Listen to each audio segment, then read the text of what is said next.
Taateewwan ijoo torban kanaatiin Itoophiyaan biyya yeroo gammachuutis ta'e yeroo rakkinaa ollaa isiitii wajjin dhaabbattu jaame. Yaa'iin mana marii hojii raawwachiiftuu gamtaa Afrikaa 49ffaan xumurameeti jira. Haamaas hidhannoo isaa hiikkachuudhaaf waliigaleeti jira. Jalqabarra hordofaa turtan ijoo taateewwaniiti bakka jirtan maratti nageenya isinaa ga'u daawwattoota keenya. Taateewwan ijoo torban kanaa miidiyaa keessa waliif TV irraa ka'isanii himaa jiru an Uudii Muusaati kallattumaan gara bal'ina taateewwan ijoo torban kanaaf qabannee isinii dhiyaannetti hin dabara.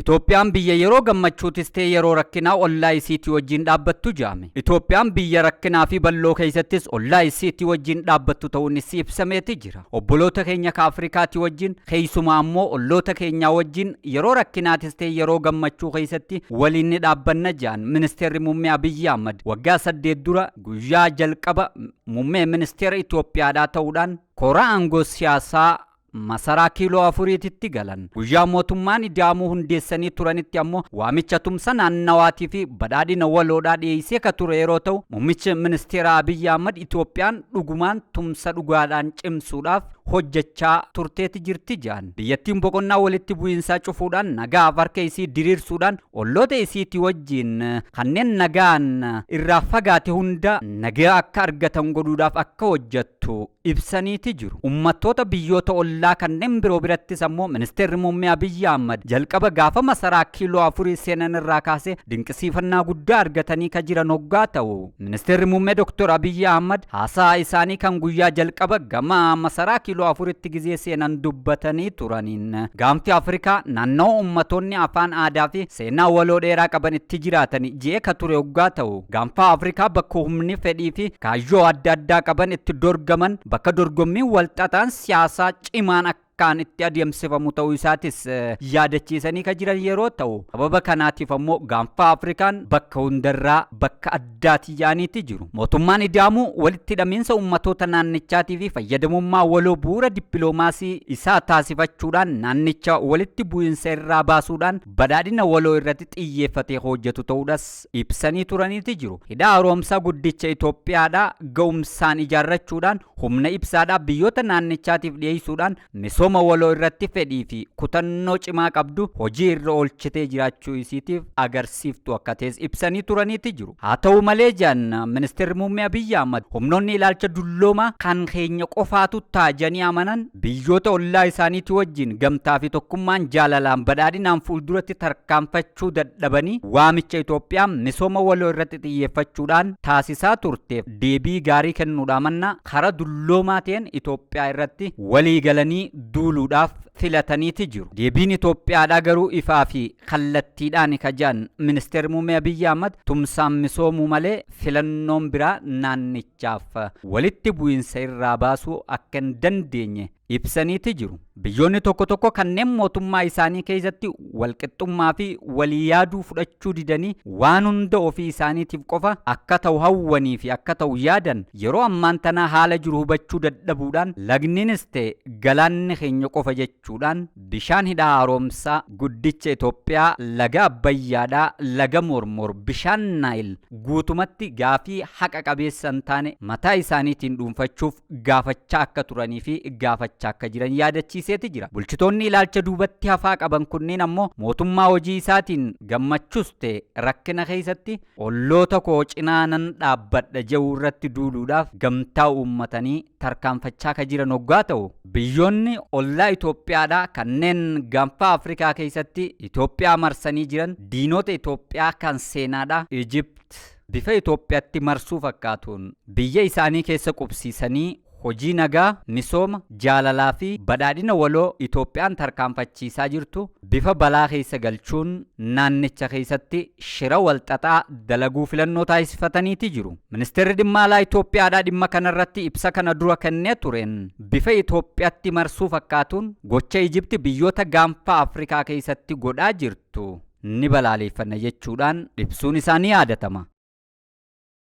Pirezidaanti Shimallis Abdiisaadhaa uummanni Oromoo mootummaa qofa osoo hin taane hawaasa ofiin of bulchu ijaareeti jira jedhan. Uummanni Oromoodhaa mootummaa qofa osoo hin taane hawaasa ofiin of bulchu ijaarratee kan jiru ta'uu isaa pirezidaantiin bulchiinsa mootummaa naannoo Oromiyaadhaa obbo Shimallis Abdiisaa ibsaniiti jiru. Pirezidaanti Shimallis Abdiisaa gama miidiyaa hawaasummaa isaaniitiin ergaa dabarsanii turaniin sirni gadaa madda kaapitaala qaroominaati kajaan safartuun qaroominaa saba tokko ammoo qabeenya inni horatee jiru qofaa miti jechuudhaan yaadachiisaniiti jiru. Sirnoota ijaaree beekumsa kuusee safuu dagaagsee akkasumas ammoo dandeettii hawaasaa sirnaan wayita gurmeessee taa'uu isaa himaniiti jiru. Kanaaf jan qabeenyi guddaan qaroomina tokko yaadannoo seenaa isaa qofaa miti kajee pirezidaantiin bulchiinsa mootummaa naannoo Oromiyaa kaapitaala hawaasummaa inni dhalootaaf dhaalchiseedhas jechuudhaan eereeti jira. Ija kanaan jan pirezidaantii Shimallis Abdiisaadhaa sirni gadaa kaapitaala qaroomina Oromoo isa guddaadha jechuudhaan ibsaniiti jiru.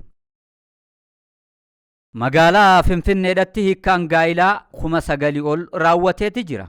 Bara baajataa 2018tti hiikkaan gaa'ilaa 9,000 ol galmaa'uu isaa ejensiin galmee siviilii fi tajaajila jireenya magaalaa Finfinneedhaa beeksiseeti jira. Ejensiin galmee siviilii fi tajaajila jireenya magaalaa Finfinneedhaa bara baajataa 2018 umuramee jiru kana keessa hiikkaan gaa'ilaa 9,558 galmeessuu isaa ibseeti jira. Ejensichi kana kan beeksise ammoo raawwii bara baajataa irratti ibsa gaazexaadhaa miidiyaaleef kenneen yeroo ta'u ibsa kana irratti Daayiriktarri olaanaan ejensicha obbo Yoosef Nuguseedhaa akka jaanitti galmee siviilii gosoota 5 dhaloota du'aa hiikkaa gaa'ilaatii fi gaa'ila akkasumas ammoo guddifachaa keessatti galmeen 500 fi 363 raawwatee jiraachuu isaa ibseeti jira. Bara 2018tti hanga waxabajjii 30tti galmeen gaa'ilaa 37,149 raawwachuu isaatis ibseeti jira. Fayyadamtoonni miiliyoona 1,500 karaa ejensichaa tajaajila argachuu isaanii eeruudhaan tajaajilli miiliyoona 2,400 laatamuu isaa ibsaniiti jiru. Ejensichi tajaajila kana bakka tokkotti qofa osoo hin taane dhaabbilee fayyaatii fi dhaabbilee biroo keessatti socho'uudhaan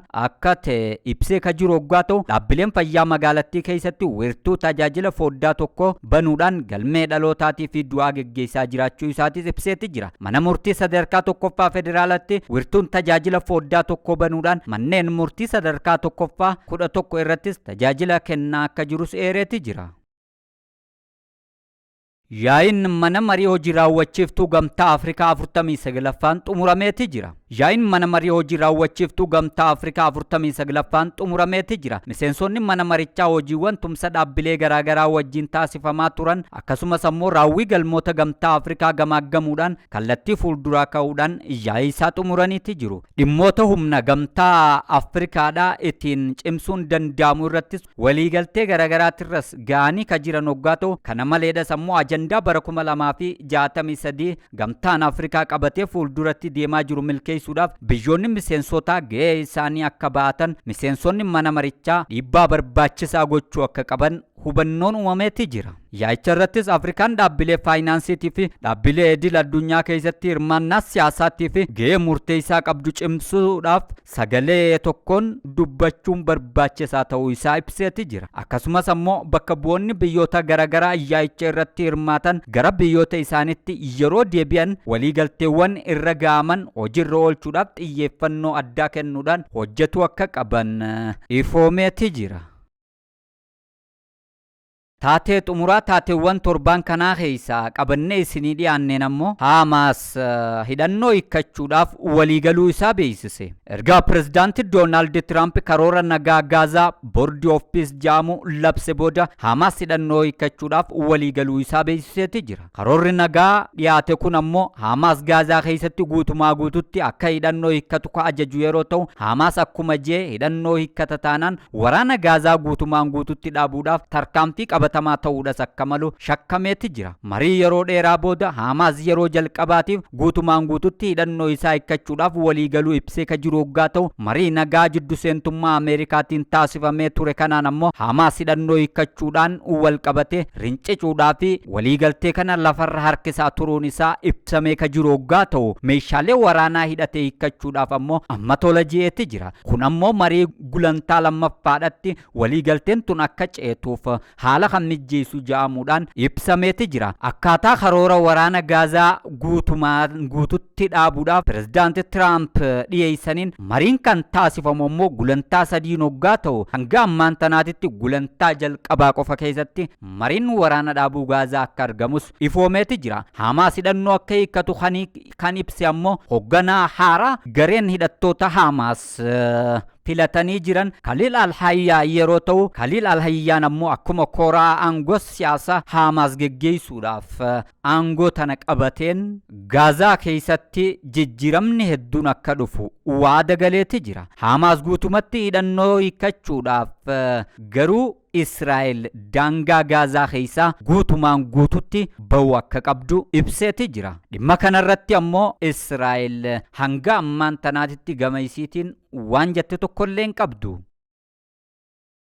Egaan daawwattoota keenya taatee torbaanii miidiyaa keessa waliif TV irraa isinii dhiyeessaa turre kanumaan raawwadheetiin jira. Nagaan naa turaa fayyadaa.